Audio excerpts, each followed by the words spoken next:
Welcome, everyone. This is the Ends Justify the Memes, the show where the lowest of the low, that is the most wretched of wretched and deplorable to end all deplorables, two heterosexual Christian males from the American South talk about culture, philosophy, history, health, fitness, and what it means to be a man in the 21st century. I'll be your host, Bill, and over here is my co-host and producer, Tank. So, crack open a beer and lend us your ear because the ends always justify the memes. So, I don't have a beer today because I'm doing sober October. So Tank's gonna have to drink twice as many for me. No problem. I got you, dog. So, as usual, even though we talked before the show, for anyone who might be watching, how are we doing today, Tank? I'm doing pretty good. Just drinking twice as much beers, I guess. So we'll see how that continues or not. Yes, twice as many beers. Well, with that, folks, we're going to talk, I think, about voting and voting rights and enfranchisement and who should vote and all kinds of stuff tonight. But first, we have the Memecast news.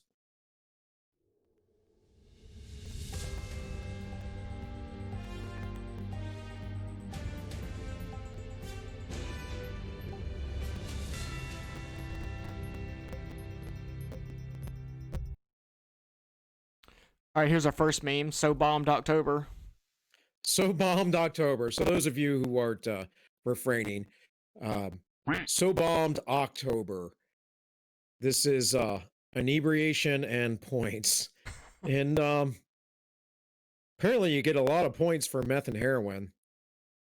But as it you says should. say no to crack. I don't get it. Well, meth and heroin are at the very least like stripper drugs. Crack, it's not glamorous for anybody to do crack. Right, but meth makes your teeth rot out. You can actually live a pretty long life on heroin. That's true. Yeah. That's true. But yeah, whatever. Let's move on.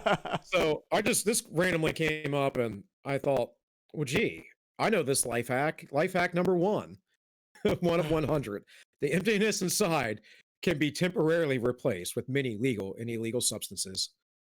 Hell yeah. All right. So that was the sober October memes. And we're going to leave that there. But on to the real fake news. This was from the Right Can't meme on Reddit, which I thought was funny. So they snapped this from the subreddit Trump. And it says Trump gave up life of luxury for his country.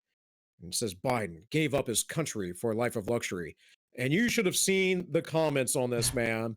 They're like, that's so right, blah, blah. I can't believe the right thinks this is real. And da, da, da, da. I'm like, seriously, guys? Seriously? This isn't a bad meme. It's just a little bit on the nose. Like it's kind of boomery. I'll give them that. But it's not that bad. I mean, I've definitely seen worse on the left for sure. Okay, I'm not saying it crushes, but I have some left-wing memes at the end here that I got from.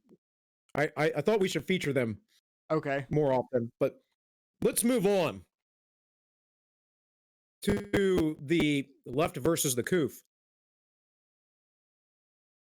So the first one I love because it says the coronavirus sounds kind of dangerous. This guy has a shelf full of pills. He's grossly overweight. Apparently he's addicted to porn. And he's drinking a soda of McDonald's. But he's worried about the coof. Yeah. Priorities, folks. Priorities. Well, if you're type 2 diabetic, you're going to have more trouble with it. So I kind of understand where he's coming from on this one, in his case. Yes, of course. Bring that sensibility in. Next, we have SpongeBob. Will Trump ever condemn hate? 5 minutes later, I hope he dies of COVID. And there was a lot of that this weekend, folks, this past weekend. I made a video on All-1 first official plug, over on YouTube, All-1. Made a video talking about Trump coming down with the coof. And I was like, he's going to be fine. It's not that bad. It hurts some people. Whatever. In fact, all the reports apparently about this having long-term heart effects and whatever else, they're all bunk. But all the studies, I should say. But that's a big thing. There's so much misinformation out there. But yeah, guys, this is a really bad cold. And if you had pneumonia and the flu, or renal failure or heart disease, or you were really obese, or you were at life expectancy 78 years old, you had a very great chance of dying. And what I mean by very great chance, we're talking about 6%, which isn't huge. It's not huge. But most of the people that die were in nursing homes. In any case, let's go on. It says the party that wants to run your healthcare, die, Trump, die, roots for your political opponent to die. And that is something, because who's to say, with all the power and authority that they want, that they just won't cut off your healthcare because you don't believe the way they do? Yeah, I mean, I think we've seen that pretty obvious. I forget who said it. Someone on Twitter said it, like, you'll understand politics a lot better if you realize that these people that just want you to die, like they would think the world would be better if you were dead. And then when you look at everything through that lens, you kind of understand politics a little bit better, I feel like. We just got a lemon. We must be doing awesome today. Hell awesome. Yeah. Anyways, so this next one says, as much as I dislike Obama, I would never wish death upon him or his husband. Okay, it's cheesy, but I like it. Michelle made some stupid ass statements here recently, the other day. 24 odd minute video, but whatever. Who cares? So let's move on to Trump versus the Coof, because like Christ himself, he was resurrected. And the liberals go wild. Yeah, this one's pretty good. Yeah, I had a bunch of these, but I have to keep it down to like 24. Can't do all the memes. Yeah. The next one is definitely a favorite. When I first saw it, it says, like, the doctor said, I've never seen a body kill the coronavirus like my body. They tested my DNA, and it wasn't DNA. It was USA. That's a good one. Yeah. Yes. Solid meme. Yes. This one was pretty good too. The next one, that is, you're just going to recover from coronavirus after 3 days, even though you're 74 years old, fat man who only eats junk food? Yes. Yeah, this one's good too. These last two have been solid memes. Well, these are probably the best ones. So next, this was amazing. The media reaction was amazing. He says, don't be afraid of COVID. Don't let it dominate your lives. And the media, you should be afraid of COVID. Be afraid of COVID now. Be afraid. What is he doing? He took off his mask on a balcony. He's going to infect the entire world. These, man, I can't stand the mainstream media. Oh my God, who was it I saw on Twitter today was saying that, you know who else stood out on a balcony? Mussolini. That's why Trump's a fascist or some shit like that. It's a balcony, bro. Like, everyone likes them. Were they a vegan? Because you know who else was a vegan? Hitler. Oh shit. Oh shit. I know. You know what else he did? He breathed air and drank water. He did. Crazy. Allegedly, anyway. Allegedly, that's right. So next meme. Oh, the World Boston Hall of Fame. Is that a Boston Crab? Yeah, I believe so. I think they call it the sharpshooter in pro wrestling, or used to anyway. No, the sharpshooter was Bret Hart's signature move, and he did a modified Boston Crab with a figure 4 lock, if I'm not mistaken. Yeah. I know, because when I was a kid, all the neighborhood kids, we always wanted to play wrestling, and everyone got joint locks constantly. So, but of course, Trump is destroying the Coof there, and now, because he's come back 20 years younger, he's destroying the Biden as well. So that is the next meme. Hell yeah. I didn't even see. I didn't even see here, man. Because I looked at it this big. You got Don Jr. back there and Mike Pence, Yeah. and then you got what's his nuts from the debate, Chris Wallace, and then there's is that Comey back there? I think it looks like Richard Spencer, to be honest with you. I don't think that's Richard Spencer, man. Oh, speaking of Spencer, you should watch the Kill stream. The other week he debated Styx. I don't know if you listened to Styx or not, but Styx absolutely destroyed him because Spencer's full on out endorsing Biden, and it's not some LARP. Yep. It's not some LARP at all. And Styx just annihilates him with just his own stupidity. But okay, so next one is Fredo versus Trump. And this actually happened, folks. This isn't just fake news. This is Chris Cuomo is offended that President Trump took his mask off on the balcony. When Cuomo had the virus, he broke quarantine, threatened a biker, infected his family, and staged himself leaving his basement for the first time on air, misleading his viewers. Oh my God. These guys are so dishonest. Yeah, you know what's worse? There's a couple million Americans that don't think that they are because they're dumb. They're dumb and brainwashed and don't look into things. I mean, that's sad to me. It's very sad. I'm about to start Fed posting. It's going to happen.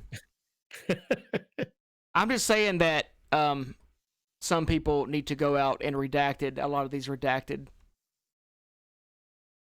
Yeah, well, apparently that's happening too, though, right now. Let's go here to leftist racism. From the Telegram, the Duke of Sussex said the world is created by white people for white people. That is Prince Harry. So apparently Prince Harry is a white supremacist because just like Richard Spencer, he believes that white people are the superior race and the world is created for them.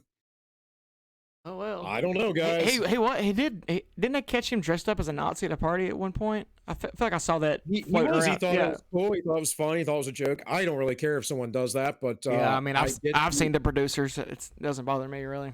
Yeah, I get the poor optics. Yeah. Especially when you're the heir to the throne. Yeah.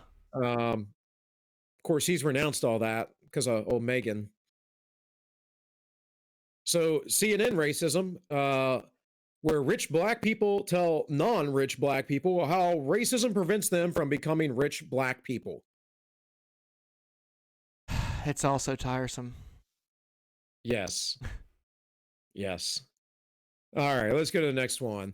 I don't know what these comics are called, but I see them quite often. Stone Toss? Yeah, I've seen these. Yeah, it's right there in the freaking thing. Yeah, I don't know. I find these things on my phone, so I never see them this large. It says, abolish the police. Well then, racist ex-cop, I guess you're free to go. And BLM might not like that. We need law and order, folks. Law and order. Woo! Okay. There's a little Ric Flair there. That was a little late. WWE was earlier. Yeah. All right, next one. Just check the boxes, guys. If you hate white people, including yourself, and you hate this country, and you want to burn it to the ground, then vote Democrat. And no thanks. That's insane. Vote Republican. Honestly, dude, I hate to be so tribal and so like divided with this and like have to be. I don't like actually saying that. Support the Republican Party. I hate having to say that, but really, guys, you really need to. Well, it was one thing to be tribal when it was Barack Obama and Mitt Romney. Like, there's not enough of a difference between those two for it to matter. There's no sense in getting upset about it. But, like, we actually have, like, a legitimate populist president in right now who's pretty anti-establishment. I can't even think of the last time we've had something like this. So, there's a separation here. There's a difference, and I think that warrants consideration. Yeah, I think Reagan, and then before that, um, Kennedy a little bit, and then before that, Eisenhower. That's pretty much been it. Yeah. You know, at least my understanding of reading of history. So, also though, don't support Lindsey Graham. Get Lindsey Graham out of the freaking Senate. Screw that guy. I don't want a House seat lost, but screw that guy. Oh. Vote for the Libertarian candidate if there is one, I guess. All right, next meme. These are left-wing memes. So you thought that other one was a little boomerish. Yeah. This meme is straight like libtard 5000. Says left-wingers according to right-wing conspiracy theorists. I run an international deep state plot to overthrow God Emperor Trump, undermine Western civilization, install godless communism under satanic Grandmaster George Soros, and then left-wingers in real life. Please just give health care. Well, here's the thing. No one on the right thinks of that of people on the left wing. We think of that of people who are globalists. Yeah.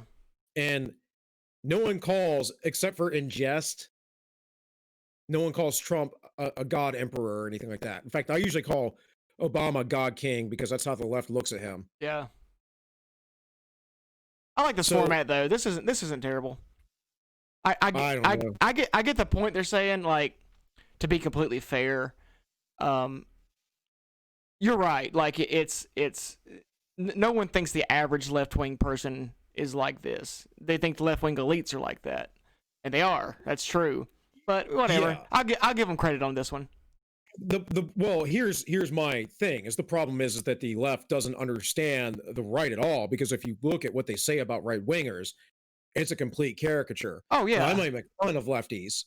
Yeah. But most of the people I would know or interact with. Yeah, if you're leftist types, you know, so yeah, if you were going to reverse this to make it like a right wing meme, it like the strong dodge would be like, you know, I'm a right winger that wants to murder all the minorities and, you know, kill all the gay people and all, you know, all this stuff. And really, we're just like, hey, I'd like to have guns and send my kids to college without them coming back hating me.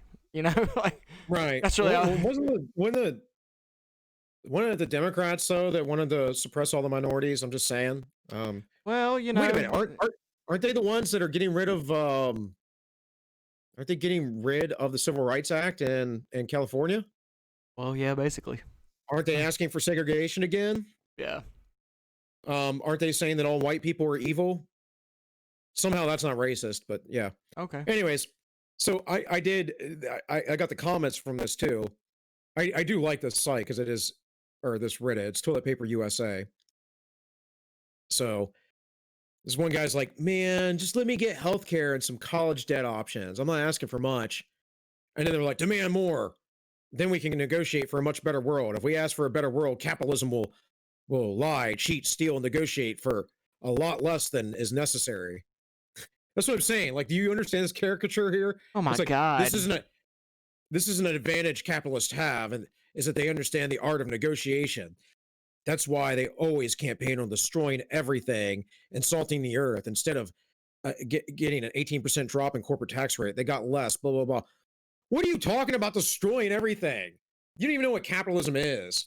Every one of these people would absolutely suck off Jeff Bezos' dick, you know, just for him to put a Black Lives Matter sign up in you know, the Amazon corporate office. So I don't really buy it. They give it that much of a shit about what capitalism will or will not do.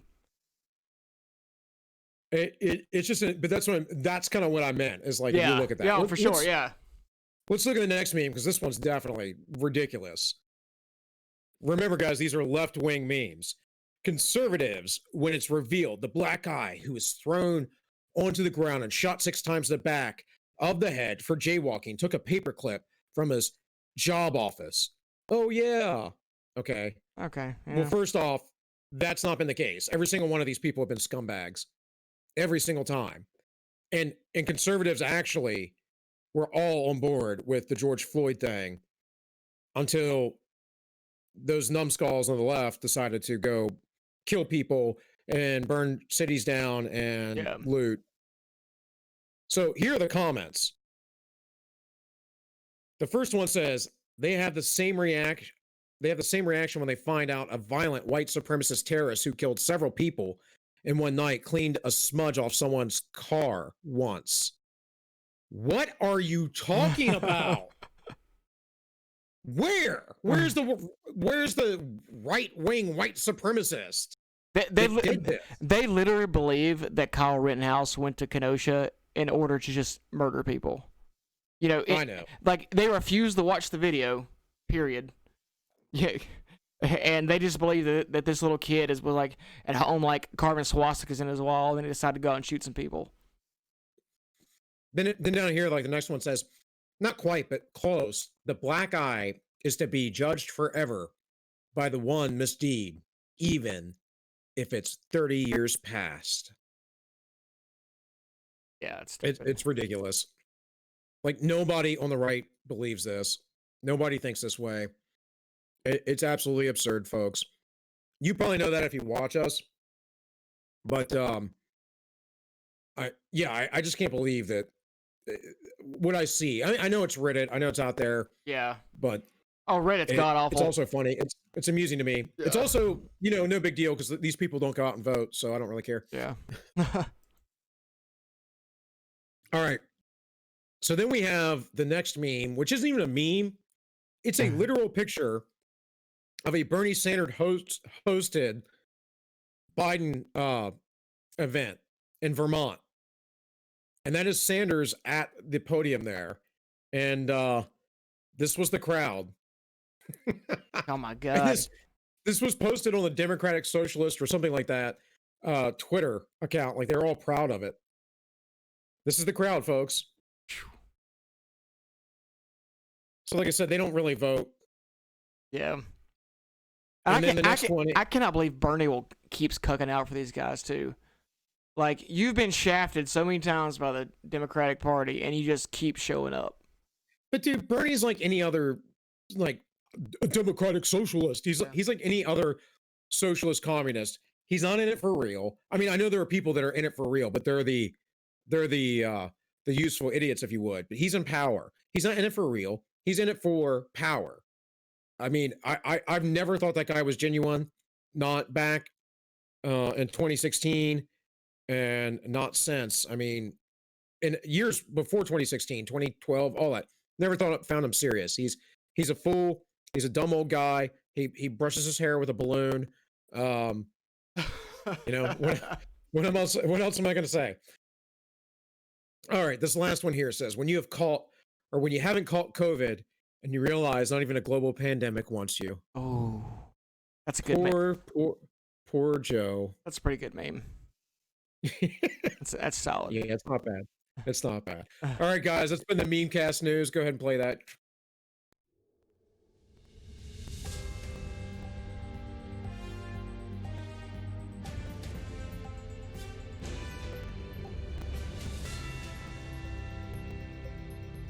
Tank, you got to work on these transitions, bro.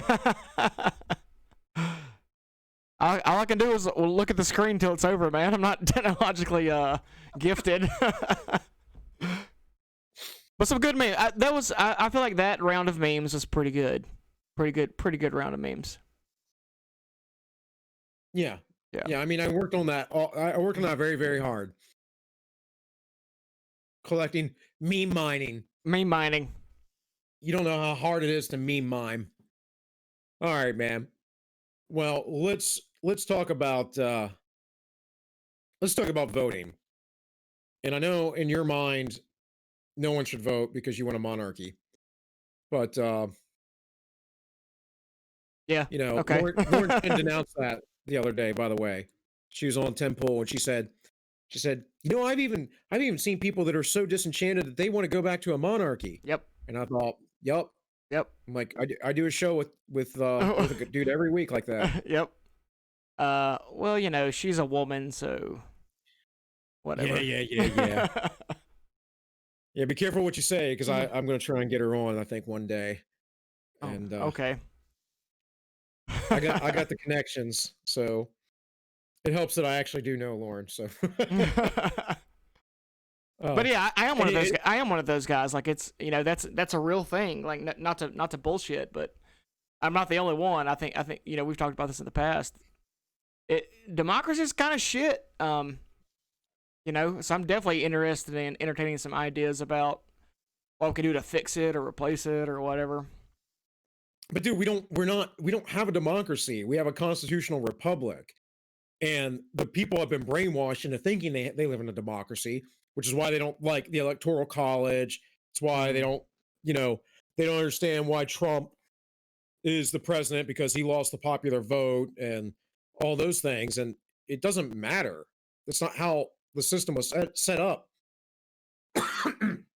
Excuse me. But I was talking to you before the stream about Black Pigeon Speaks, his second channel actually, called Felix Rex.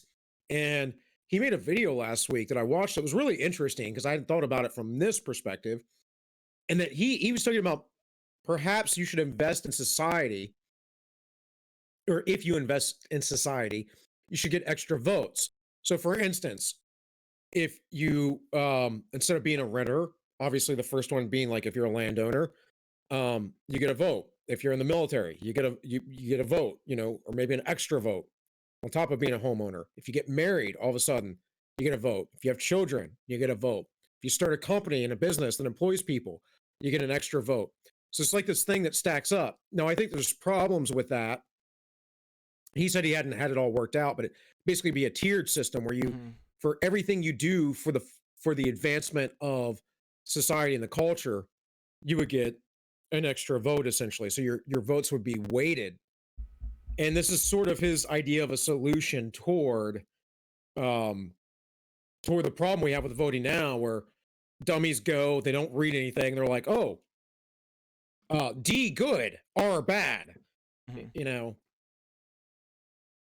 So I don't know, man. What do you think about an idea like that, or anything in general? Anything? Yeah, no, that sounds pretty interesting. Anything that brings voting to a station where you've got some kind of skin in the game, because ultimately where we're at now is votes are bought by politicians. How, if not by actual money, then by I'm gonna promise you this thing. Like here's this service. Obama phone was a good example. Like vote for me or get a flip phone. Which was cool at the time, I guess. You can't really, democracy doesn't work that way if it's going to work at all. You can't have what Marx would call the lumpen proletariat, running the show. You've got to have people that are have the most skin in the game and the most people that want it to work, that just don't want to get something off of it. Those people should have more of a voice. I think that's perfectly reasonable. Well, I think the Tocqueville brought up, and Bastiat specifically, both brought up about being able to, steal from the treasury, promise people money, promise people things. Mind you, though, all that's not constitutional. Mm-hmm. It's a matter of the courts are corrupt as well. The whole system's corrupt. But it's interesting because the biggest issue I have with all of that, I kind of like it, but the one issue I have with all that is you have what we have now, and that is you get an oligarchy. You get these people that have been in government, Joe Biden being, example number one, trying to come back in to be president for 4 years. And I know he's not doing it for prestige. He's doing it to get Donald Trump out of office. But he's doing it to get the Democratic Party back in control. And he knows he'll be rewarded, and his family will over time as well.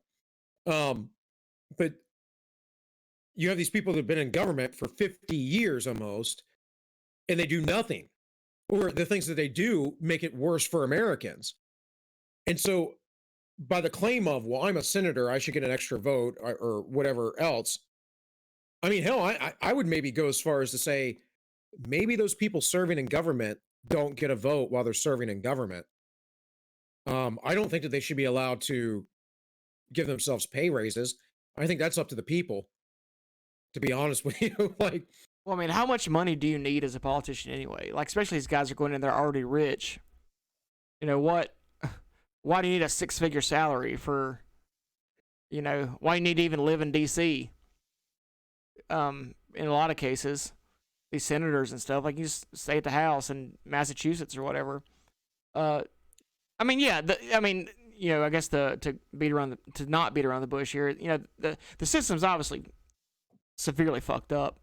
And if we're going to save the voting system, whether it's democracy or whatever, you know, if we're going to keep this sort of the people decide, you know, quote unquote outlook on the country, then we're going to have to, you know, make this make sense. And the way it's set up now, where you know some dude that you know is addicted to heroin and you know is a thief most of his life, which is an unfortunate circumstance. I'm not even going to say that you know these guys necessarily choose to be in a situation, but you know he's gonna be a lot easier to manipulate than someone who's got some real skin in the game. Well, we do disenfranchise people, though. We like if you're a felon, you don't get a chance to vote anymore. And hell, some of those guys, I would rather vote than some of the people that vote now. Well, that's another issue though too, because I do believe in a path to redemption, and that's just not built into our system. But you know, we could get into the criminal justice system and how crazy that is as well. I see it as being that crazy because of all this, all of this ill-educated, uneducated voting. Like one thing that drives me crazy is all the go out and vote, go out and register. Now in this election, I would say actually the same thing. So not to sound hypocritical, but just because it really we may not look. Look. I'll put it this way: the U.S. is going to go down the toilet eventually, anyways, and globalism will come. That's a pessimistic point of view, but it's I believe a reality, and it's also something I believe because I think it's biblical. But that aside, whatever my religious conceptions are, at least I'd like to save what is left of it now for the time being, and for my children and my grandchildren. A part of it, I'd like to see a little bit of a resistance from this great reset that the World Economic Forum's talking about. You know, they essentially want to use interfaces like the neural net that what's his name, Elon Musk is working on, to have every single person connected, to have all your money connected. They've been working on this kind of stuff for a long time. Back in the early 2000s, and I know I sound like Alex Jones right now, but I don't really care. Back in the early 2000s, they were talking about using various biometric things. It's been out there for a long time. The banks now, we've seen, if you have the wrong politics, they will cancel your bank accounts. Right now, if you're someone like Kyle Rittenhouse, you can't get a GoFundMe. You can't get a GoFundMe to raise money because you defended yourself against people attacking you. All of that is a problem, and that's going to continue. So I'd like to see Donald Trump get reelected and some more classically liberal, libertarian, conservative-minded constitutionalists invade the government, if you would, instead of these freaking globalists and these crony corporatists that represents the rhinos, the dinos, the neo-libs, and the neocons. I'd like to see that. I think all systems are corruptible and will be corrupted over time. That's just a matter of entropy. Speaking of which, we do have an entropy if anyone wants to donate. But I don't know, man. What's your take on what I just said there? Yeah, I mean, you're right. And obviously this is a grain of salt with me because I'm pretty much black pilled on the whole democracy and probably even constitutionalism for a certain. Like for me, the Constitution. I think Michael Malice says this. You know, any problem you're having in society, in American society that you say is unconstitutional is going on. Well, the Constitution was either allowed it to happen or was powerless to stop it. and that's super depressing in black people. And I understand like the pushback against that. Like if someone ran on a very strict constitutionalist platform, I'd probably vote for them. I like the idea of it, even if I don't think it's necessarily going to work out. But yeah, like you're right. Like I guess we're kind of going in circles here, but if you're going to vote for this sort of thing, that's kind of what you need, and you have to realize, these are the ideals this country stands for. But the problem is people don't believe in these ideals, and then you've got a whole coalition of politicians that's willing to get votes from those people. That kind of undermines your whole, system or outlook or however you want to put it. But we don't have appropriate checks and balances either within that. Like we don't oust politicians that betray the Constitution. No. And we continue to allow citizens to maintain constitutional rights when they clearly don't believe in them. For instance, free speech. Right. You have the crazy lefties that for the last 8 years have been going out in the street and attacking people, and it's been getting worse and worse and worse. And the year leading up, or 2 years leading up to the 2016 election, got pretty bad. But then we've seen it afterwards. And what's the government doing? Like they hold hearings. Trump's done something finally. He's like, oh, we're going to withhold funds here or funds there for these kind of activities. But we have hearings. We have the same thing with big tech. To me, it's crazy because they'll prop up all these socialists and everything, and all these people love this idea. Big tech will end up destroying itself. Oh yeah. Now the guy at the top, Mark Zuckerberg or whomever else, they're going to get it. They're going to get by just fine because they have the money and the influence, and they'll be a part of that upper echelon of that communist utopia, or they'll relocate to another nation. But we don't hold them responsible for anti-American activities. And this is where I get on, like, I get to like a more what people would think of as conservative side, and that there's got to be consequences. I'm not really authoritarian at all, but it's like, look, man, I'm not a huge social contract like believer, but more or less we agree to the system. And if you don't consent to how the system works, you're free to move. You can go immigrate. I mean, Europe's pretty cool, guys. Like they have all kinds of socialism in Europe. Go there. Go to South America if you really like socialism. China will take you, I have no doubt. So it's like, I don't get this need to destroy from within. And I don't understand why we allow people the right to vote who want to, destroy from within. And I say this too as someone who very seriously took an oath to the Constitution at least twice in my life. And have been a firm believer in the ideas of the Constitution from a young age. I mean, I've been, of course, politically aware from a young age, even though I was not fully awake to things till I was about 25 or so. But I don't know, man. What do I'm starting to get on Kizza's train. I mean, that's a good train to be on, It's kind of a limited topic, I think, because you can talk all day about how here's the ways you can make democracy better, you can make democracy work, but how are you going to get from where we're at now to this system? And Donald Trump. Well, yeah. I mean, hopefully you would think so, but I don't think that's going to be enough. I think it'll be enough to slow it down for a little bit. That might be true. But so there's this book by James Burnham called The Machiavellians. I don't know if I talked about this before.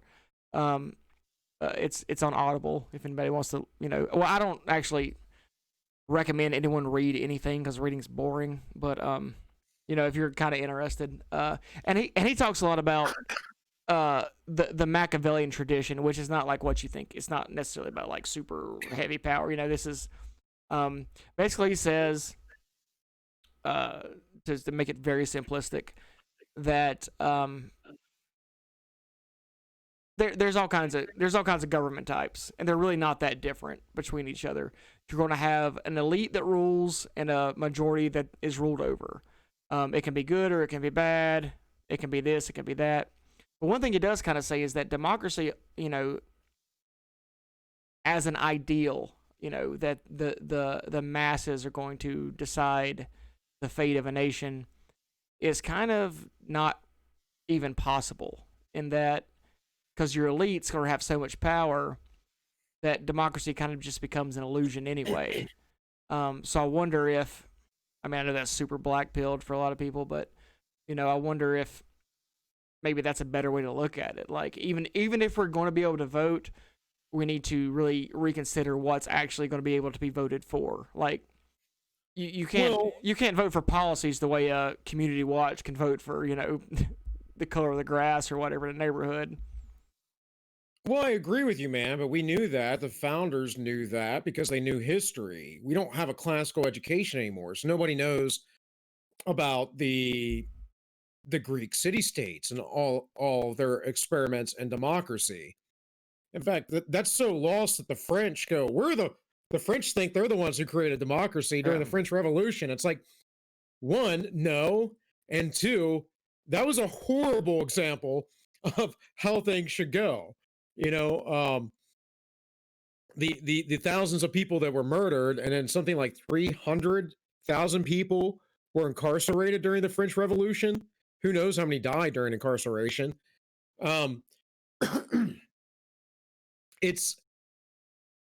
That's what democracy is. It is mob rule. So you use that word a lot. I like to, generally correct people, because when I talk to people too, randomly, who are normies, they're not into this like I am. They're like, oh, I realized that we weren't in a democracy the minute I found out about the Electoral College. It's like, one, you've never been explained the Electoral College properly. Two, you should have learned that in school, right? Like, that's basic civics. And three, we don't live in a democracy, folks. We live in a constitutional republic, meaning that there is a rule of law. There's a set of laws that the government has to follow, and there's a set of protections for the people as well, that says that we are guaranteed these freedoms, and then we vote for people to make choices for us, but they're supposed to do it within certain confines. Like, I don't know how.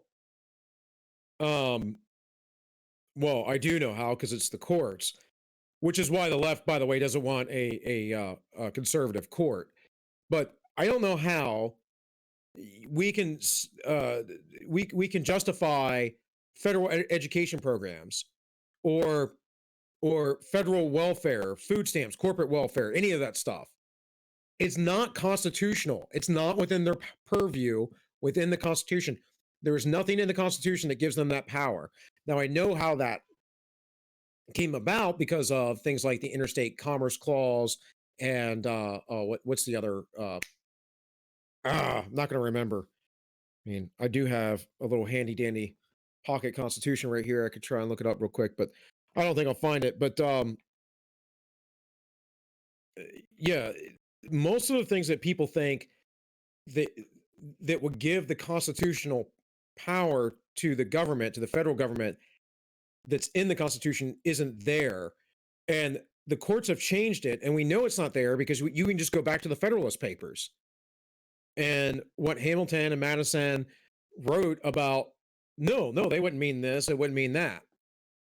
So it's quite interesting to me that people make these excuses. And again, it's like, well, why do you want this utopia for me when I'm perfectly fine with the system I live within?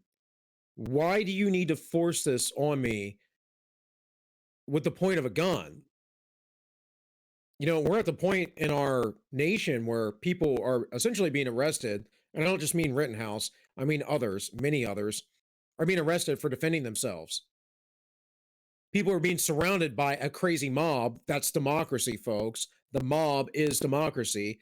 They're being surrounded by the mob, and they're driving off in their cars, and then the newspaper is slandering the people and saying this right-wing trend. It's like, are you serious? These people want to survive. I honestly, I don't understand. And I think it will happen. And this is when things are going to get bad. And I think maybe it's the only reason why it hasn't happened yet is because people on the conservative side, on the liberty side, understand how the media works better because they read both sides of the media. It's been studied numerous times within studies that the left does not look at the other side at all. They're not generally logical. They only look at things that are um, going to confirm their own biases. But I don't understand at all why there aren't vigilante bands going out and just, getting rid of these rioters. It's weird to me that this hasn't happened because I guarantee you 60 years ago in our country, or give or take, people would be doing that. They would definitely organize and do such a thing. And I'm not condoning this action either. I'm just saying it's amazing to me that this hasn't happened. The guys don't show. I know they show up in body armor and sometimes with weapons, but they're always peaceful and they're there as demonstrators. I don't understand why they don't form up and use military tactics and just crush these uprisings. And I don't want this to happen. I don't want this civil war that we're in, this culture war, to get worse than it is. But you can guarantee the minute that does happen, the mainstream media will go, see, we told you the right wingers were out there and they did this horrible thing. And it's like, look how far and how hard you've pushed us, though. Look how hard you've pushed these like regular people that just want to have a job and be left alone. So I don't know, man. Got any takes on that? Yeah, as far as the vigilante thing, I think there's this concept in the reactionary circles they talk about called anarcho-tyranny, and that's kind of where we're at. And that's basically the government, your leaders, whoever, won't protect you, but they also make it hard, illegal, whatever, to protect yourself. And a lot of dudes, like, they may really hate what's going on in the world, but they're not going to risk prison and losing contact with their kids and stuff or their family over it. So it's been a very incremental thing that's come down the pipeway. You wouldn't have that, though. And the reason why you wouldn't have that is because if these groups really were willing to fight, the police wouldn't stop them. The police can't stop Antifa and BLM. Mm-hmm. What do you think they would do with other folks? It would require military interaction and military intervention, that is. And I don't know that people on either side are willing to go that far with violence. So for me, I think the difference is primarily that people who are conservative, whether they believe in God or not, just don't think it's moral to go do such a thing. Yeah, that's probably true. And that makes a big difference. I mean, that's the only thing that makes sense to me, because I don't understand why this hasn't happened yet. And even the Proud Boys, they've gotten really smart, man. They've gotten really trolly. They, a few weeks back, I forget where it was, said they were going to show up somewhere, didn't show up, and they had Antifa fighting Antifa. Hell yeah. Because they're like, there goes a Proud Boy, because that's what Antifa does. They don't care. They're a mob. Yeah. And that is literally what democracy is. I mean, I don't think democracy is a good idea either. I just don't think monarchy is a good idea. I don't think oligarchy is a good idea. And we have some sort of mixed system of oligarchy, democracy, and to some degree a little bit of a monarchy within the president, although the president isn't quite that powerful. So I don't know, man. It's one thing you were talking about earlier about federal education laws and stuff made me think of something. Why do you even think, why would anyone want federal laws? Like, why does someone from, New York City give a shit about what goes on in Charleston, South Carolina. Now, I think a lot of them, if you ask them straight up, they would say, well, I have empathy for my fellow human, yada, yada, yada. People in Charleston should be able to get abortions too, or whatever they care about. But, I mean, lots of shitty shit goes on throughout the world. Uh, the Ukrainians got genocided by the Soviet Union, and the liberals never cared and still don't. So what's so special about, rural Florida that they feel like we need to make laws on the federal level to guarantee that such and such ideals get pushed, through every crevasse of our country? I think elitism, like that mindset, and I'm just not an elitist. No, I have sometimes elitist type thoughts, like, I know better than you, that kind of stuff, but not in a way that like I feel like that's on an individual level. It's like, oh yeah, you're just dumb person that I'm talking to. Like you don't understand, you don't have that depth that of knowledge, or you don't have that emotional control, or whatever it is. You don't know how to think clearly. You're not a logical person. So I get elitist that way. But no, by no means do I want to be like, but this is how you're going to run your life now. This Yeah. is what you're doing. So I think that's part of it, though. I think it's a big part of it. Interestingly, a guy I used to work with, he lived up in Pennsylvania. So where I worked in Maryland, Pennsylvania, West Virginia, even Virginia is not very far. And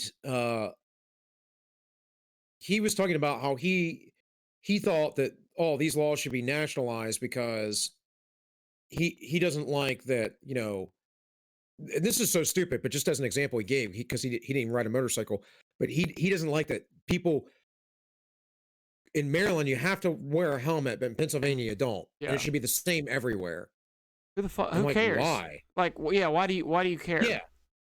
Well, because we live in an interstate area where you can travel between states very quickly, maybe, but like that's just stupid, man. And at the same time, down here in West Virginia, they were switching to a constitutional carry, and it it was being debated in the legislature. It got held up for a little bit, but it finally passed.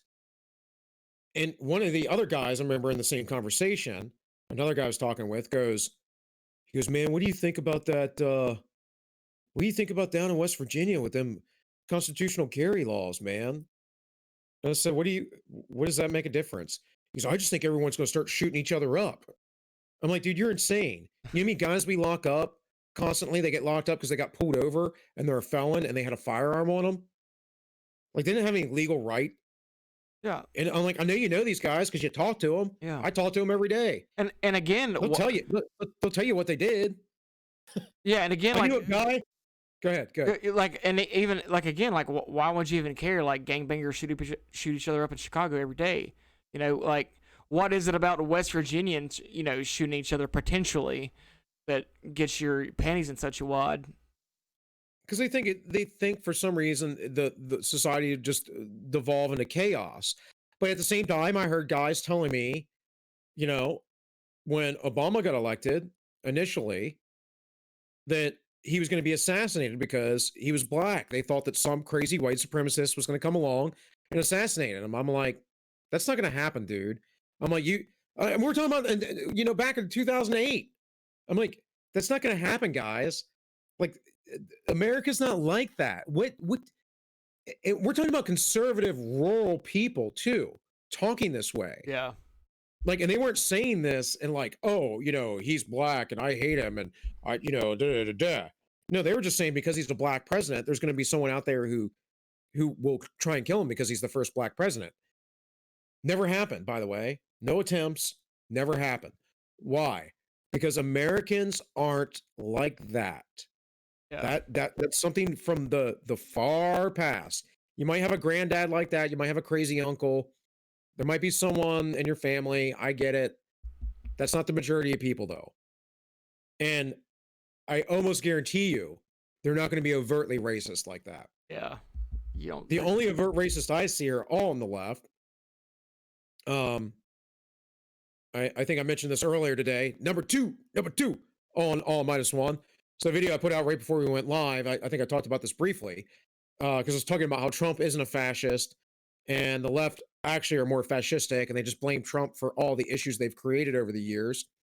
Um, but all the really hardcore racism I've seen have all been from people who are white, who are black saviors, people who are black, who are attacking, let's say, Jews, or white people, or Muslims who are attacking Jews. And of course, Muslims are religion, so it's not necessarily related to race, but uh, they definitely like if you're not Arab within the Muslim religion, like there's a difference. Like most people don't understand in Iran, there's a big difference between Persians Mm-hmm. and Arabians, and the Persians do not see the Arabians very well. Mm-hmm. Um, there's far more racism in the world anywhere than in the United States. Oh yeah. The most racist shit I ever heard was I was in China, and about black people. Like it wasn't like necessarily racist about each other, although there was some of that. But like stuff that make like Klan members blush over here. Well, and we do have and again, I'm not saying that there isn't racism, but I don't really care if you're not going to act on it. And we do have certainly overt racism on the left towards white people, scapegoating us like, Jews during Nazi Germany, essentially. Yeah. And there is overt racism on the left towards Jews as well. They, for instance, who was the idiot in Kenosha that got shot who was trying to steal the girlfriend's car and all that? The whole thing started the whole Kenosha riot.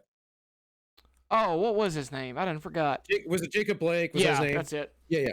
So his father is a big fan of Louis Farrakhan, has made all kinds of not Louis Farrakhan, I mean Louis Farrakhan has, but Jacob Blake's father has made all these anti-Semitic calls for a very, very long time to exterminate Jews and this and that.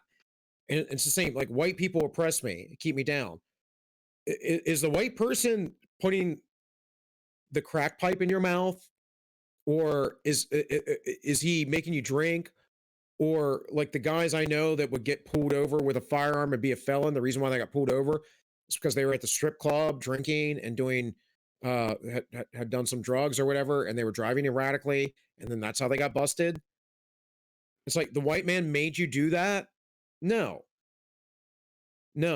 But we have laws. We have to keep order. And I don't agree with all of the laws either. There's a lot of laws I'd like to see get rid of. We talked the other week. I'd like to see the drug war gone. Just absolutely gone. Yeah. You don't have to sell everything, but at least decriminalize it, folks. And go ahead. Yeah, no, you're right. And I think a lot of this stuff kind of comes back to what I was talking about a second ago. And I don't even know what to call it, but this weird obsession that a lot of the country has, where they just, United States is huge. Germany, okay, Ireland, if you pass laws to where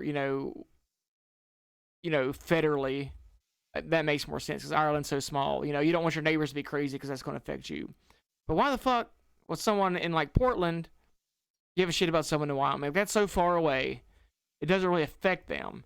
And I think it might have something to do with never before in history until I guess the 20th century did we have like the concept of management. Like middle managers and just managing things on a systematic level. Like, especially before the Industrial Revolution, everything was basically taken care of locally, small enough that you didn't have to worry about like managing per se. There was there's like management majors now, I guess, that started probably in the 40s or 50s. Like this concept of like we have to manage things very systematically. That's kind of a new thing. I don't know where it comes from. There is this cool book called it's by Christopher Lash. It's called Revolt of the Elites. and it kind of talks about this. He has this term called the professional managerial class, which ultimately is like motherfuckers that run shit in our country. This is regardless of democracy. These are the ones that run shit. You know, you vote for whoever you vote for, but these guys are really the ones who's in control. Well, power and ego are a powerful thing. Yeah. Let me ask you this. Is is I started smiling because this thought came to my head. Is this a problem with freedom? Because in the past, essentially, most people were serfs or slaves, and no, not always, not throughout all throughout history. There were class divisions and various things of that nature. But no, I ultimately believe in freedom, and you're not going to really change my mind on it. But is this a problem with freedom? Is it that people think that because they're free, they don't have to work, they don't have to do anything? Or if people are so free and we're so genteel now that we won't beat somebody or let them starve to death because they refuse to do their work, is that part of the problem? I guess a better way to frame it is is there a motivational issue here? Because again, like, don't no one misconstrue my words. I'm not against freedom. I want everyone to be maximally free. In fact, that's the classical liberal perspective. That's how societies become the most prosperous, is by decentralizing. But there's a tendency towards centralization and power and ego. And I always say it's the problem with evil, right? It just, no matter what, that problem is there. It's not going to go away. It's utopian to think otherwise. But are we maybe just a little bit too free? And I don't think the solution to that is a centralized authority either. But is I'll read. So, for instance, in these memes in the comments, I brought up the left wing memes. I'll read some of the comments, and I'm just like, these people. And it makes me want to comment, but I'm like, no, just wasting my breath. There's no point in it. They're foolish. But they'll say stuff like that. They'll be like someone shouldn't have to starve because they don't want to work. They shouldn't have to starve to death. They shouldn't have to be homeless because they don't want to do anything. And actually, I think I'm echoing Tim Pool right now, but I think about these things very similarly, which is probably why I enjoy watching them, regardless of the differences we have. But they do say this stuff, and it's like, well, absent society, how do you survive then? Because you're requiring other people to do it for you. And if you require other people to do it for you, does that not make them your slave? So, again, I'm kind of bringing it around there, but is it that we have too much freedom and then people think that the society is a slave to them? Well, no, I don't think it's a problem of freedom at all. Actually, I think it's this myth of progress. Which kind of boils down to, everything that happened in the past was bad and wrong, and we need to fix it. So yeah, like if we're going to talk about ideal society, sure, I don't want to live in a society where anyone starves, and a lot of people think that because we've built society now, we have industrial society and its consequences.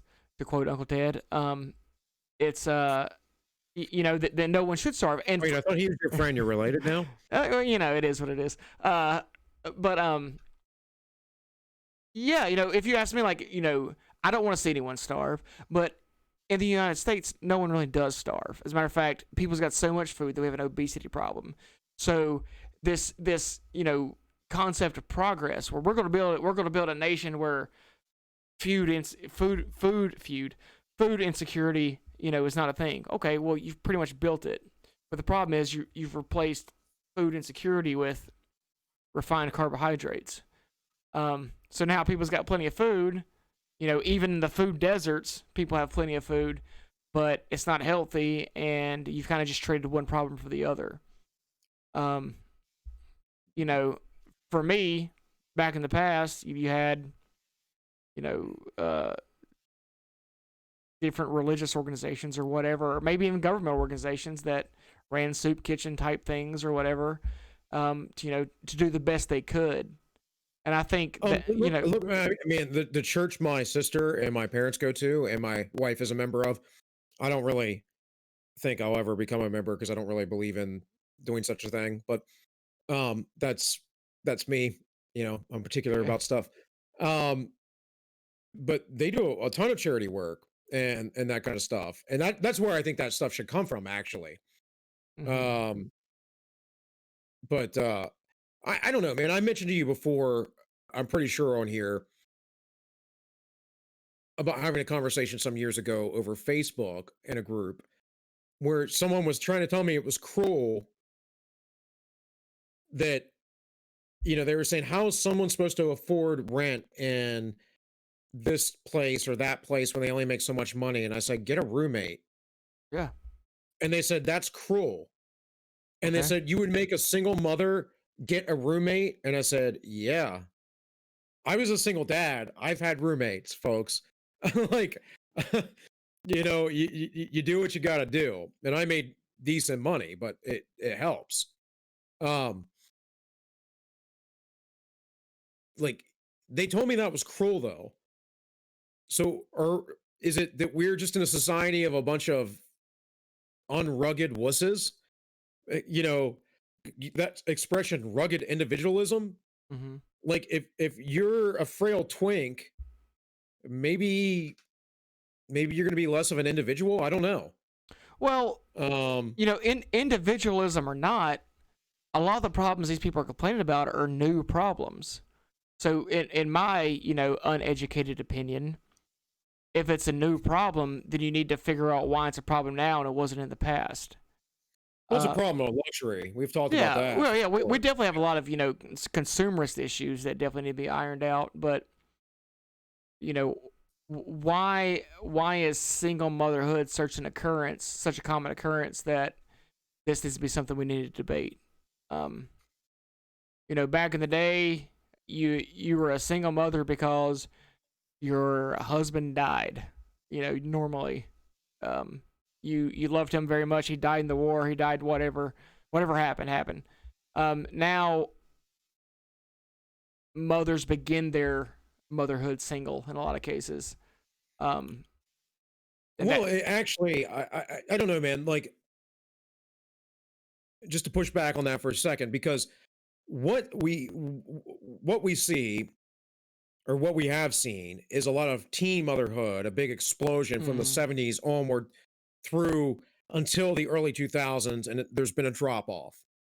But with that, I would say a lot of that's because of the sexual revolution, the loss of religion, all that kind of stuff. At the same time, that was really common for centuries amongst most societies. Women, once they were 14 or older, they had, their menstrual cycle. They're women. I know when my daughter, that she was that age, that happened to her. I was like, you're a young woman now. You can get pregnant. You're mhm, an adult. yeah, And we don't treat things like that here in the US. We don't think about it that way. And I know that she's a young adult, she's an immature adult. I know her brain isn't fully developed because that doesn't happen until you're about 25-ish or so. But um you're an adult nonetheless as mhm, far as reproductive cycles go. And people did marry younger. And there's the old stories that feminists like to tell you that 50-year-old men were marrying 14-year-olds, and that's just ridiculous. I'm not saying it never happened. It wasn't the norm. Normally, you would get like a 16-year-old girl and maybe a 20-year-old man or 22-year-old man. You might find a guy who is a widow who is 30 that might marry a girl who is 16 or so, but it's not the same as the feminists like to portray it. And mhm, a lot of it was a matter of survival on both ends. So there's that. And then the other thing you were talking about, single motherhood, well, that has existed throughout time. It's just that they would give those babies up. And a lot of them were, uh, they were from whorehouses. You had a oh lot of yeah, bastard yeah, children. that's fair. That's totally fair. I Yeah. mean, dude, there have been several popes that were the Mhm. bastard children Yeah. of whores. I think the great, and I say this sarcastically because I don't agree with. anything he said, at least in his later years. But the great Saint Augustine, which is touted as some righteous and crazy, awesome philosopher, which he was just a Manichaean Gnostic and had nothing to do with Christianity. In the beginning, he did, but later on in his life, the stuff that he wrote that everyone touts as being great, and his predestination stuff and everything Calvin took and all that. That's all Manichaeism. It's all Gnosticism. It's based out of Stoicism, at least the religious aspect of Stoicism. It's all determinism. It has nothing to do with biblical Christianity. In any case, if I'm not mistaken, he was born as a bastard. I'm pretty sure that is the case for him. And that's that was a common thing. People knew that and understood that. Also, a lot in the past, men could have multiple wives. Now, I don't know if I need multiple wives. My wife drives me crazy as it is. Doesn't mean I don't love her, but you know, you got to live with somebody. I don't know if I'd want to be living with multiple wives, but we can see in some modern examples, those wives actually entertain each other and occupy each other. And Camille Paglia talks about this separation of men and women in the past, where women went off and did their own thing, and men did their own thing. And again, it's not like the way the feminists describe it. It's not like women and men didn't work together. They absolutely did, all throughout history, in every culture. It's that women were guarded and protected because men wanted to protect who their progenies were. They didn't want to have someone who wasn't their kid. And you know, far be it for me to say anything bad about a woman, but not all women are honest. And I don't want to get in trouble with the feminists because their opinion matters so much to me. But um I mean, the reality is that there were reasons why there were these rules in society. There were reasons why the society was harsher, more strict. I don't agree with all the harshness and strictness, but I think that we need to look at it from that perspective. And I think one of the things that you're saying is that some of those things have been lost, right? Yeah. Like we got new problems, and then it goes back to my thing: is do we have too much freedom? Like I said, I don't think it's a matter of freedom so much. You know, you have different levels of freedom throughout history for different classes of people, and you know, a lot of these problems we're having now didn't exist then in any of those situations. I would even argue that very rarely in the pre-industrial world was there any sense of like the middle managerial like class that we have now. I think it was when we were going over the mold bug, our first stream, we were talking about that. I'm not gonna remember it, but there's like a Latin phrase, you know, under the Roman Empire that's basically translated to the law doesn't concern itself with trifles. Well, now the law absolutely concerns itself with trifles. We're very concerned about trifles, you know, the smallest little things. You know, and maybe that's my opinion, you know, because I would consider something like access to abortion a pretty trivial thing. But you know, I'm an evil white man, so whatever. But like that sort of topic. And you're straight. Yeah, yeah. And you grew up in the South, so Yeah. just remember, Yeah. But it's like you are the worst, dude. You're just the worst. yeah, but so you know, but now we've got so many people that are just so concerned with, you know, what their neighbor's doing. By neighbor, I mean 700-800 miles away. In a lot of cases, 1,000 miles away. It just doesn't make sense to me, and I don't think it has anything. How about this line of thinking? Because again, I'm not advocating that we have too much freedom. In fact, if anything, I think we don't have as much freedom as we used to in the United States. There was a time and period and place where we had way more freedom. All that before and briefly after the Civil War. But how about this? Is this a product of technology? I know you'll like this because we're more interconnected through, let's say, TV. So, for instance, FDR was so powerful and populous because he was able to speak to people through the radio and be on film. And because of that, people related to him directly. And because of that, people disregarded and allowed him to disregard our Constitution. And he was the first president, the only president to not step down after 2 terms and accept the third term. And we, and mind you, all of that, despite the reality that FDR was a horrible freaking president. I don't care who you are. He might have been good during wartime, but you can argue this with me all day and night. If you look at the economics of the New Deal, they were terrible, and they caused the recession, the depression to continue, much like Barack Obama with his recovery plan. Just absolute insanity. And these people don't care about that because it's about, well, we think we can centralize planet. We think we can, you know, we think we can figure out all these things. And I see everything going on in America today is just an echo of that New Deal. It literally was the New Deal. And the New Deal is we're not really going to listen to the Constitution anymore.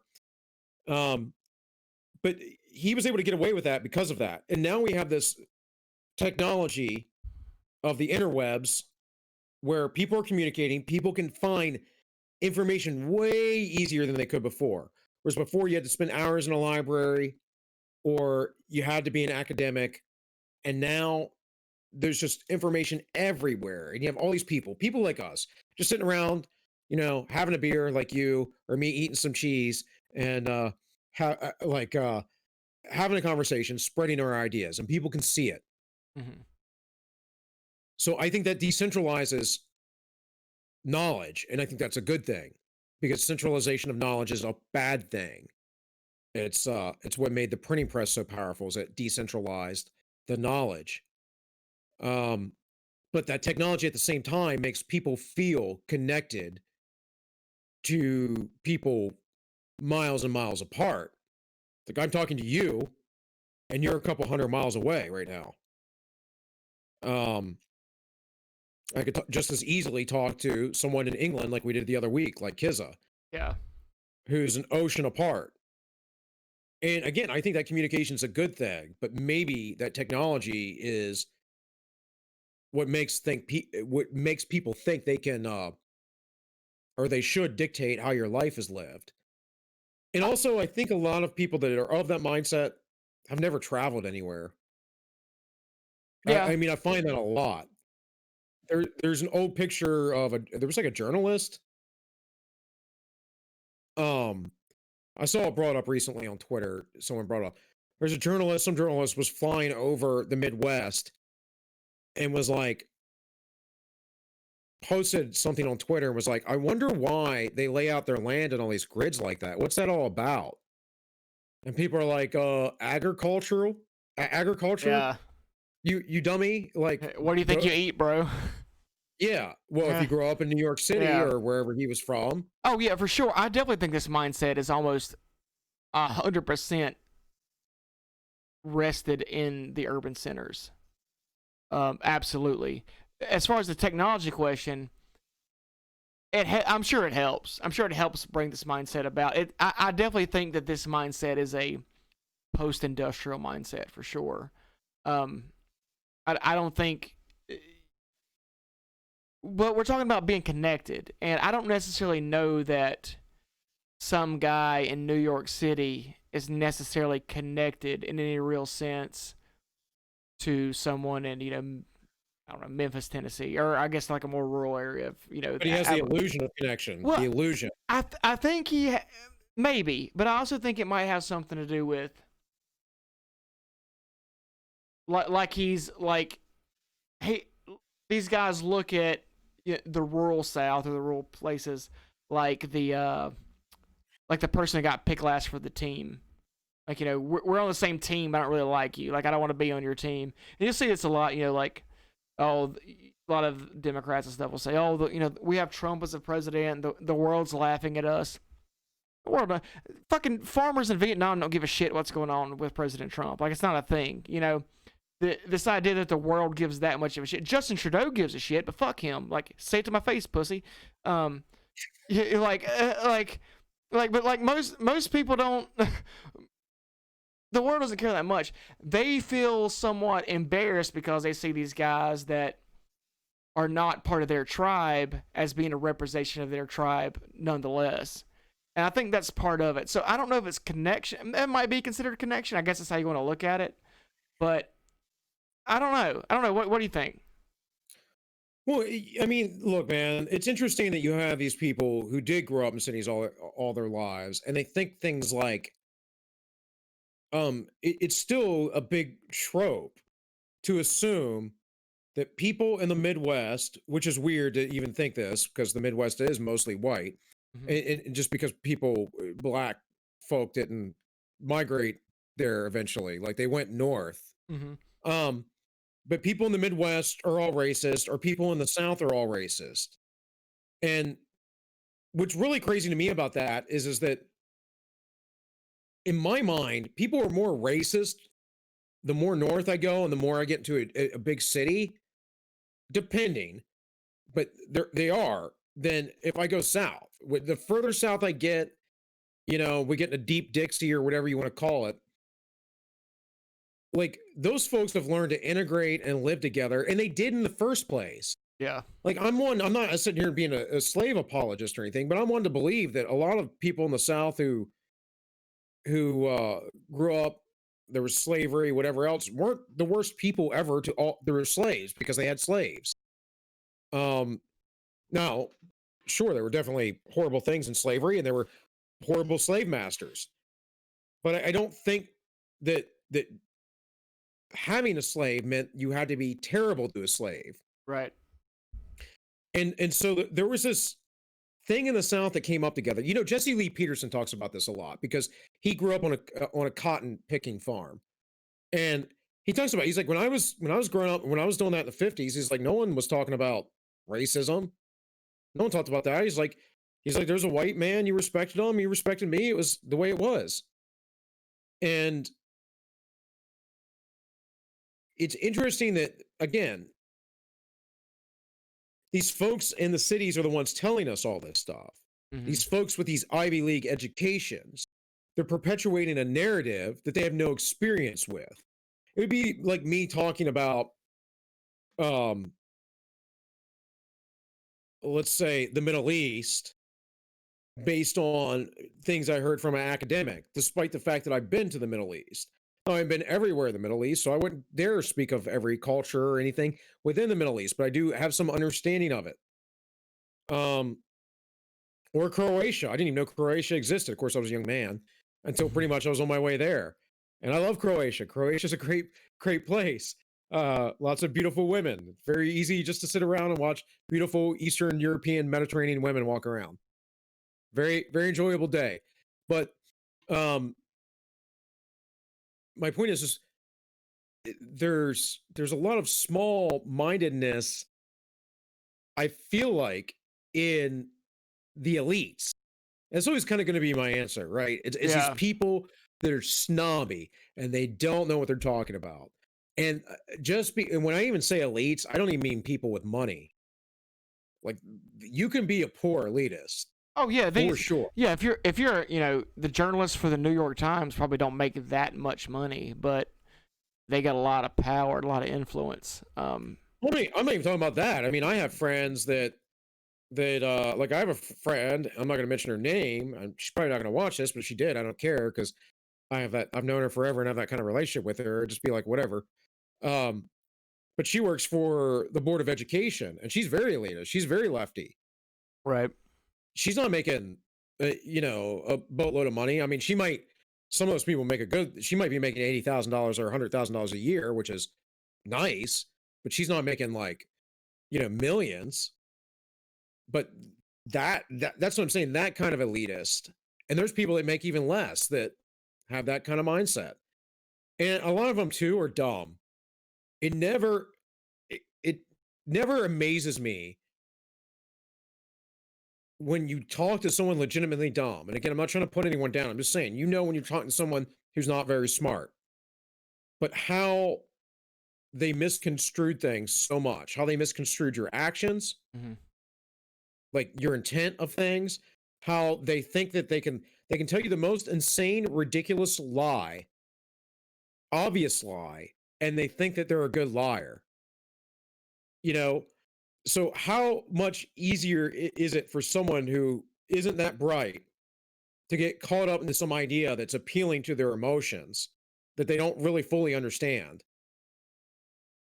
And if you go into like Saul Alinsky's rules for radicals, one of his rules is essentially don't make things too complicated. So when you hear these little chants that the radicals do out in the street, the rioters and stuff, that's exactly what they're doing. And when they shut people down that are trying to interview them, when they shut them down, when they immediately call people Nazis or whatever else, it's because you can't have the discourse because they're morally superior. They're right. And I liken it, like many other people. I mean, I'm not the first one to think about this or anything, but I liken it to a cult. It really is. James Lindsay had a really great piece. Um, went back in the spring, I think it might have been earlier than that, but called the Cult of Wokeness. Um, James Lindsay being, if people don't know, a mathematician and academic, but also him, Peter Boghossian, and Heather Penrose wrote a bunch of papers that were fake to get into feminist journals. One of them being Mein Kampf, a chapter of Mein Kampf, which they just replaced Jew with white male, and and it got accepted, of course, of course. Um, so yeah, and that shows you how deep those people are. That they would condemn Nazism, not the people that perpetrated that, but the people that accepted the paper. That they would condemn Nazism and hate and Hitler and all that stuff, and they can't even tell that they're reading something from Mein Kampf. You Yeah. know, No, but something you just kind of touched on that reminded me of that um, book I listened to recently, The Machiavellians by John Burnham. So one of his kind of thesis, I guess, is that you know all government organizations are basically the same in that you have a set of elites that do the ruling, and you have the majority that is ruled over. And he says the way you keep, more or less, the way you keep a society functional is that you have your elite class needs to have a relatively low bar for entry. Like someone that comes from the majority who is, smart or whatever, particularly good or whatever, should be able to get into the elites relatively easily. Because that keeps your elites fresh, keeps them from getting stagnant, kind of what you're talking about. I think that's where we're at in our society. Like me or you or basically any person we know, we would have no hope of ever becoming an elite. Like I'm never going to be, you know, Brian Seltzer. He's always going to have more power than me, and he's not particularly smart, and I'm not either. I'm not sitting here tooting my own horn, but I don't think that guy's got any particularly fresh the guy's ideas. got no Yeah, charisma. yeah, but He's not yeah, attractive. I don't know. He's pretty effeminate. I don't know his why he's anything, but I guess behind the scenes, I guess he works hard. Maybe he's got something going on. Um, I mean, I don't know. For me, I'm too honest. And I don't kiss anyone's butt, and it's always been an issue in my life. Wasn't that much of an issue in the Marine Corps. I actually did pretty well. I think if I had stayed in the Marine Corps, well, if I stayed in the Marine Corps, I'd probably be a gunnery sergeant right now or higher. Um, if I managed to make it through the wars. But the yeah the thing about elitism too is there's a really interesting thing with the college phenomenon. So college is pretty much worthless, utterly corrupt, and anything. And I've watched it. I've watched it over the last 15 years or more. Well, at least since 2003, since I got out of the military and went to college. And I started off in community college, but the level of that compared to uh later on when I went back when I was like 29, and then I've gone back time and again, is just it's dumbed down so much. And college isn't a necessary thing, but it was touted as being a necessary thing. It's like, oh, you're getting an education. You're a special person because you have a bachelor's degree. And anything and everything that you can get from a bachelor's degree or even a master's degree, I would say, at least in a liberal arts side of things, like a field that I would specialize in, is you can do on your own, man. You Oh just got to yeah. read. Just read classics, read history, read political science, read philosophy. Boom, liberal arts degree, same thing. The difference is I didn't have to write a bunch of papers Yeah. or attend a lecture or whatever else. Yeah. And honestly, I think those things are hindrances sometimes. I think that they're important to some degree because I do like to write, but I think writing within a dissertation type style, like a not a, sorry, it, not a dissertation style, sorry, a conversational type style is better when you're having direct communication with people. Um, but when you're writing an essay, it's a little bit different because you have these rules you have to confine yourself to. And the more again, the more centralized these rules get, the more tight you put those screws on, the less you're allowing innovation. Yeah. And academia is completely stifled innovation. It's also caused again that like elitist class when people go, well, I went to college. Yeah. I'm like, okay, well, you didn't learn anything. Yeah. You know, you got indoctrinated. I go to a lecture and the professor tells me a bunch of nonsense. Yeah. Hell, I mean, you don't even need that in college today. Yeah. My daughter a few years back in high school was trying to be indoctrinated by one of her teachers. So her teacher was a lesbian and a feminist and whatever. Fine, just teach my kids stuff. I don't really care. No, no, got it. Everything has to be about intersectional theory. It was an English class. There was no classics in it. There was nothing. And I had to sit down and talk with her. And she said that my daughter, had said stuff that she thought was like racist. And I'm like what? Explain to me what she said that was racist. Because I have a very good relationship with my daughter, and I know that she didn't say anything like that. What my daughter Yeah. was saying is that she was challenging her teacher on her intellectual, or sorry, intersectional nonsense, her Marxist propaganda. Mm-hmm. She said the first day in the class, I forget what they call it. They write something on the chalkboard, and you have to like it's a thing they do in the beginning, and it was there is no truth. Like they're that saying that the postmodernists say, Mm-hmm. there is no truth, right? There is no reality, there is no truth. Okay, well, what you just said was a truism. Mm-hmm. So how can you say that a truism isn't true? Right. How can you say it's a truism, but it can't be true at the same time? Explain this, right? The idea that there is just objectivity is absurd. There's absolutely truth. And when you're saying there is no truth, you're making a statement of fact, a statement of truth. So it's just absurd. And my daughter, like, right away told her teacher that. She's like, yeah, blah blah blah blah blah. And so I think her teacher like pointed her out. Right, oh, that's the one I gotta get. She's one of those right wingers. She's logical, you know. Yeah, Oh, it's so a lot of people might find this surprising, but I actually have a liberal arts education. But the stated goal of a liberal arts education, in a university setting, is more or less, to sum it up, that we're going, you're going to come in, you're going to get exposed to all these ideas. I didn't get exposed to a single idea in college that I couldn't have found on Reddit, and of the same caliber in a lot of cases. It's all Reddit tier bullshit. They're like, oh, so you're going to come in, we're going to talk about these ideas. Well, you read these books that are curated, your professor picks them out. We're going to read such and such and such and such and whatever you end up taking. And they're going to talk about it in class, you're going to write papers. Yeah, like you're saying, I could have done that shit at home. Dude, I've taken online courses you know, uh through universities with university professors, whatever. It's all nonsense. It's more work because then mm, you have to do these little forum nonsenses. And because I have to do these forum things, I'm long-winded and I can't get my thought out unless I type you know, usually it would be more words than I needed to use. right. Um, so it had to be like 200 words. I'd type like 500, like nothing crazy, but I'm saying it'd just be more.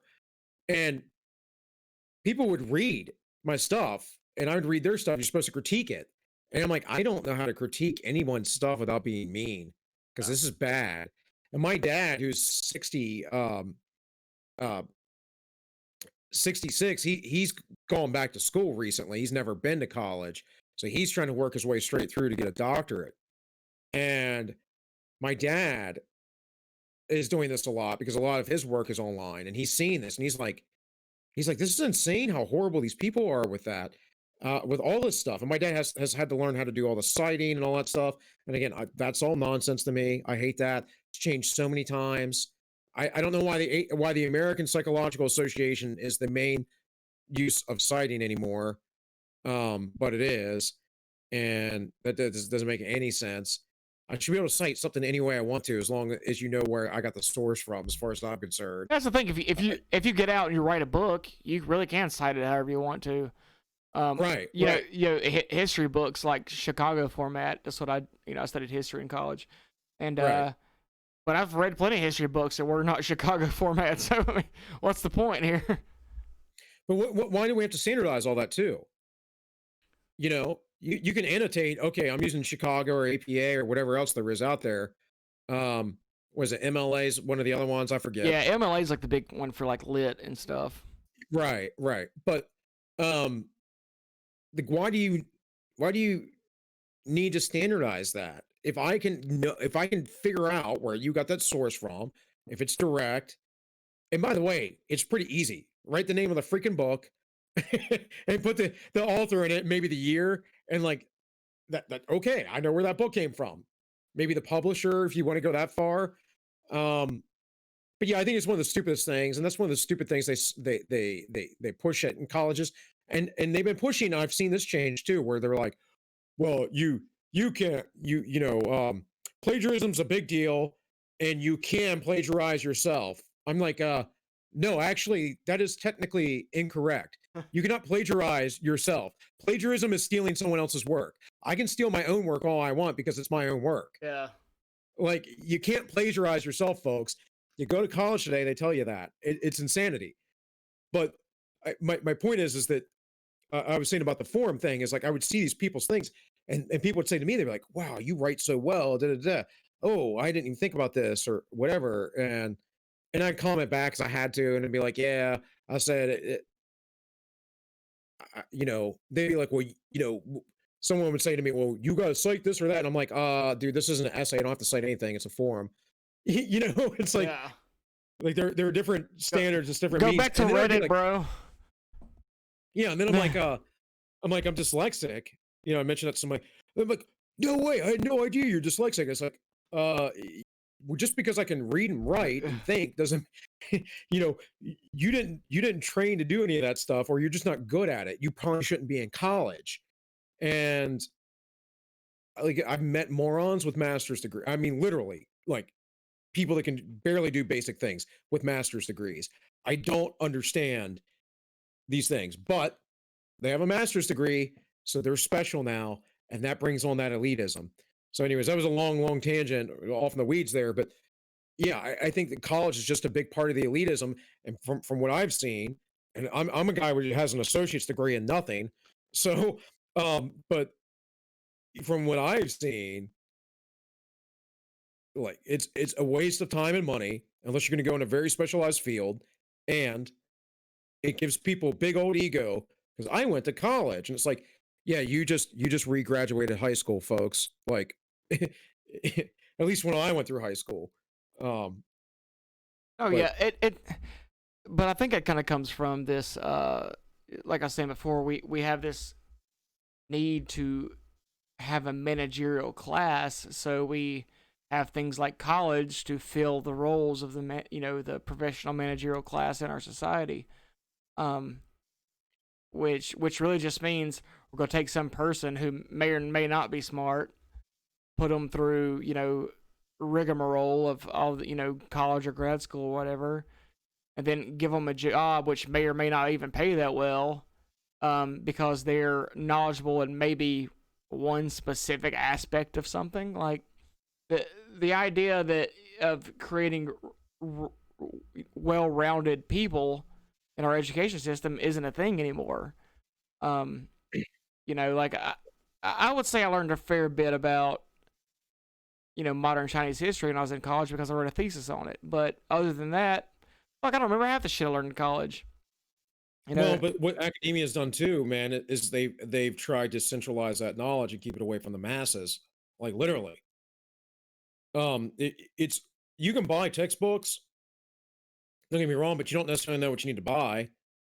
But if you're going to study certain fields, it's hard to go online and look up certain things.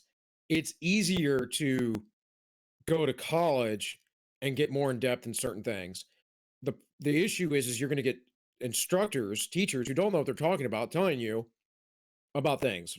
And I always bring up the example of when I took college level anatomy and the lecturer, my teacher who had a master's degree, so she wasn't like a professor or whatever else, but like the instructor, she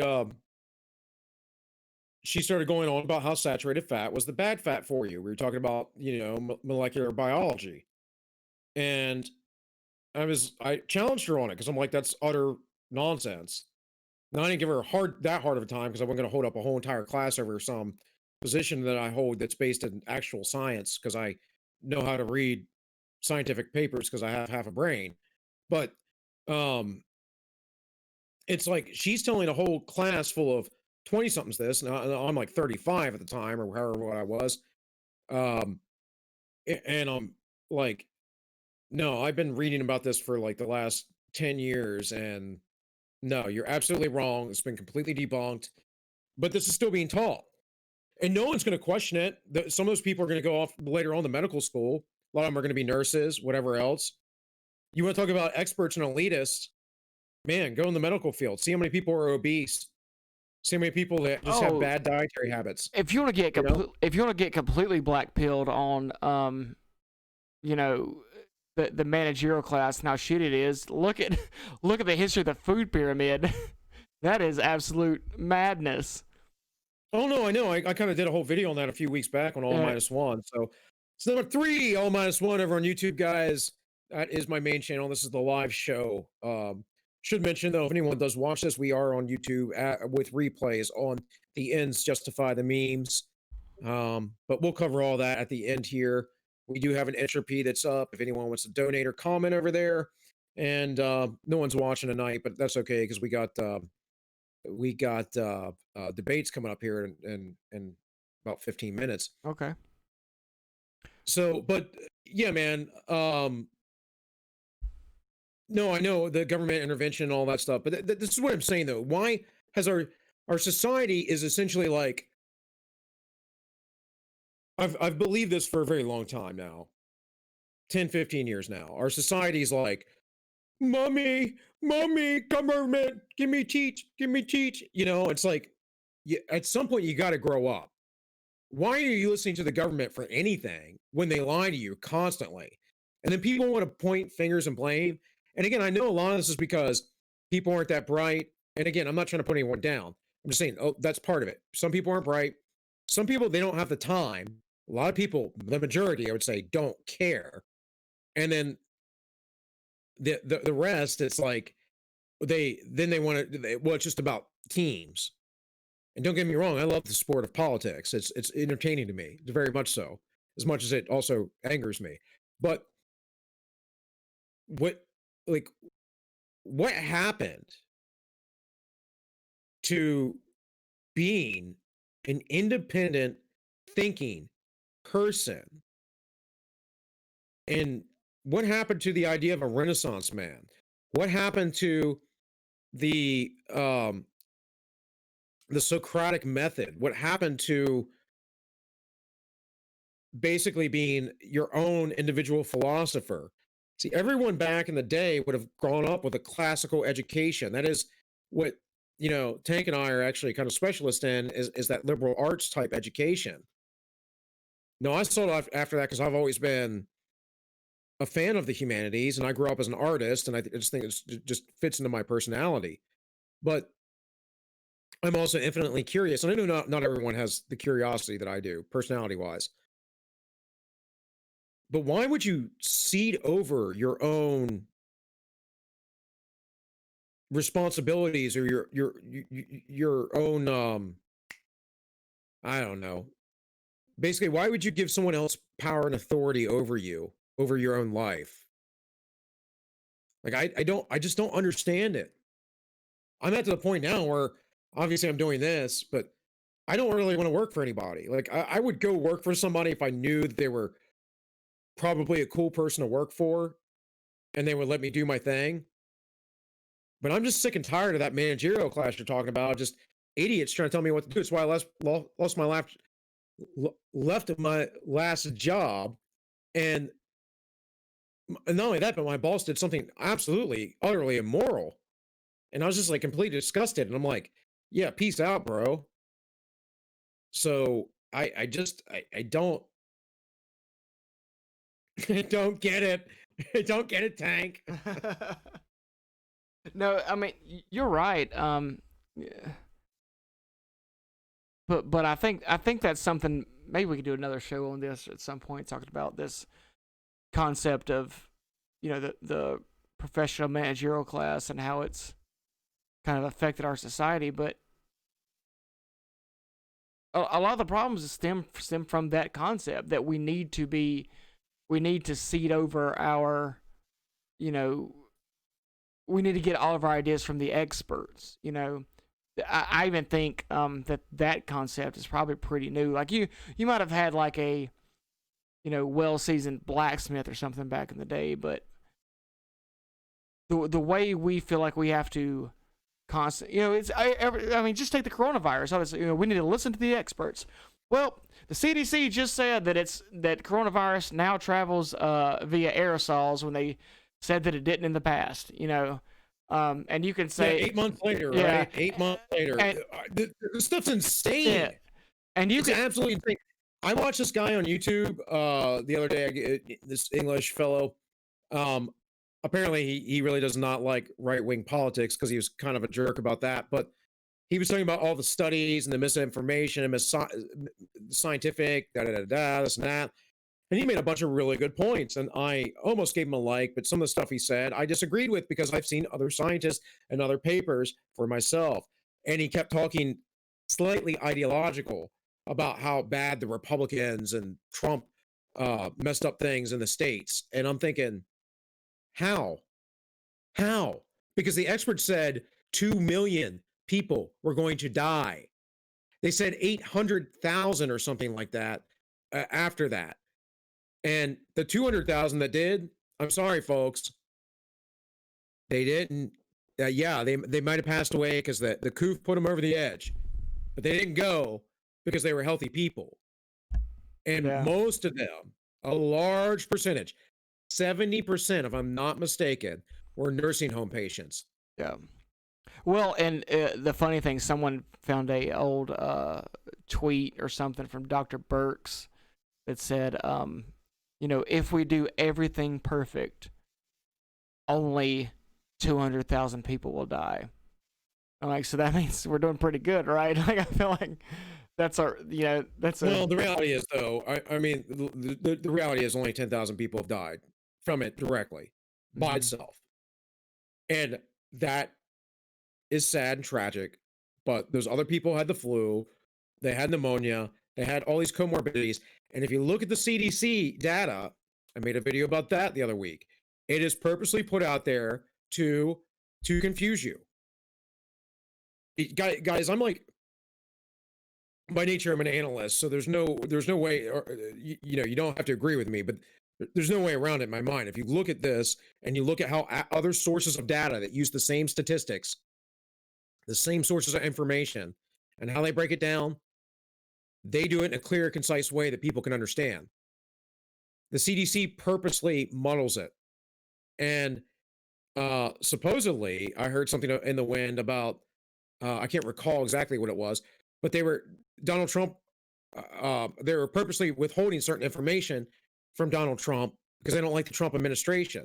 So again, what is going on? Well, the government is so big, and these people are in positions, and they think that the world should be going in a certain direction toward globalism, that they don't like that this guy came along and said, no more globalism, American people first.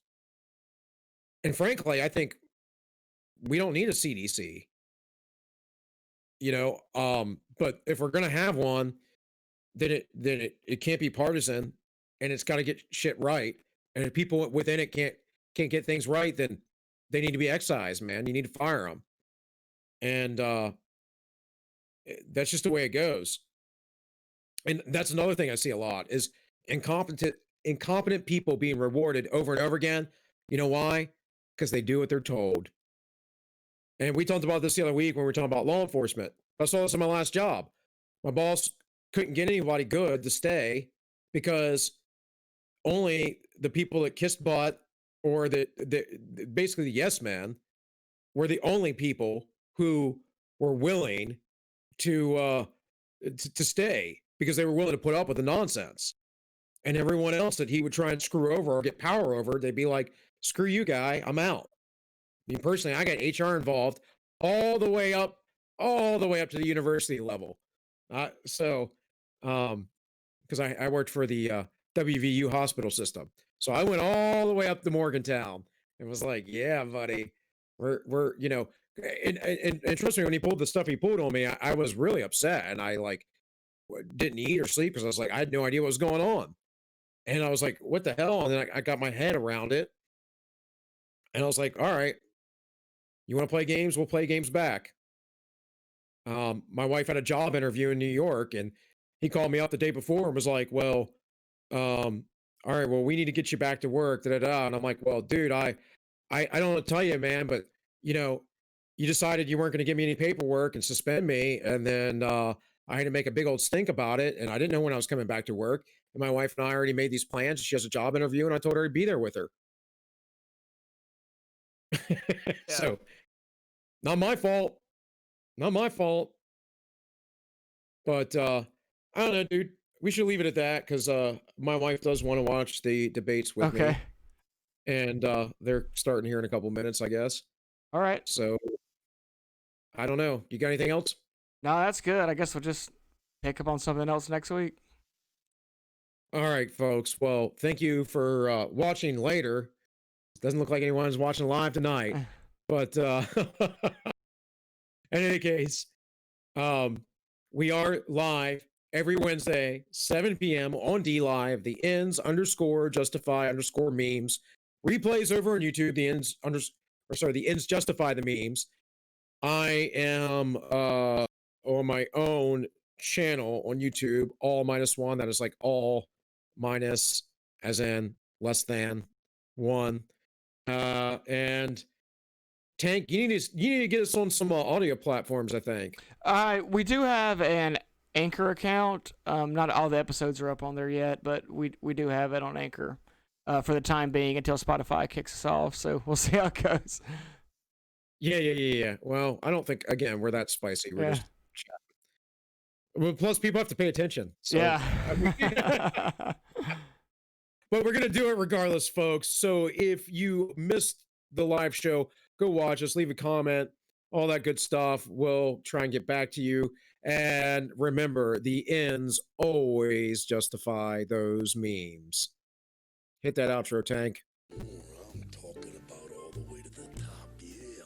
Unjustifiably in a position that I'd rather not be in. But the cream will rise to the top, oh yeah. Macho Madness, yes, got more to offer than President